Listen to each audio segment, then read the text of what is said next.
2021 का बजट कई मायनों में खास रहने वाला है। एक तरफ पहली बार डिजिटल बजट पेश होने जा रहा है, तो वहीं इकोनॉमी के मौजूदा हालात को देखते हुए भी ये बजट काफी खास रहने वाला है। उम्मीद है कि वित्त मंत्री निर्मला सीतारमण इकोनॉमी को पटरी पर लाने के लिए कुछ अहम घोषणाएं कर सकती हैं। कुल मिलाकर यह बजट इन्वेस्टर फ्रेंडली होना चाहिए ताकि निवेशकों का भरोसा बढ़ सके। खत्म हो डिविडेंड पर टैक्स। स्टॉक और म्यूचुअल फंड से मिलने वाले डिविडेंड पहले कर मुक्त थे, लेकिन पिछले बजट में टैक्स के दायरे में ला दिए गए। नए नियमों के हिसाब से अब हर तरह के डिविडेंड स्लैब के हिसाब से टैक्सेबल है। इस कारण कई निवेशकों को हानि हुई, खासकर ऐसे निवेशक जो 30 से 40% के टैक्स स्लैब में आते हैं। कैपिटल गेन्स टैक्स पर मिले लाभ। 3 साल पहले तक long term capital gains tax free हुआ करता था, लेकिन अब इस पर 1 लाख रुपए से ज्यादा पर 10% का टैक्स है। निवेशकों को राहत देने के लिए long term capital gains tax को या तो पूरी तरह से खत्म करना चाहिए या फिर इसकी सीमा बढ़ाकर 3 लाख कर देनी चाहिए।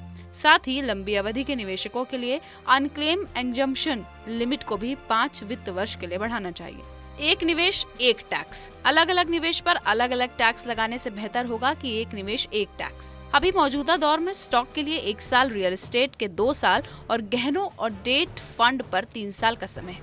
यहाँ तक कि सबके टैक्स की गणना भी अलग अलग है। सोने के गहनों, बार, सिक्कों और गोल्ड बार पर 20% का LTGC है, जबकि गोल्ड बॉन्ड मैच्योरिटी तक टैक्स फ्री है। यहाँ तक कि मैच्योरिटी से पहले बेचने पर भी केवल 10% का ही टैक्स है। इसलिए बजट में कैपिटल गेन टैक्स स्ट्रक्चर में बदलाव करने की जरूरत है। म्यूचुअल फंड स्कीम्स में स्विचिंग पर मिले टैक्स छूट। अक्सर ऐसा देखा गया है कि जानकार निवेशकों को खराब म्यूचुअल फंड से बेहतर MM स्कीम में स्विच करने की सलाह देते हैं, लेकिन ये टैक्सेबल होता है। हालांकि जब कोई निवेशक यूलिप से किसी पेंशन प्लान या NPS में स्विच करता है तो इस पर कोई टैक्स नहीं है।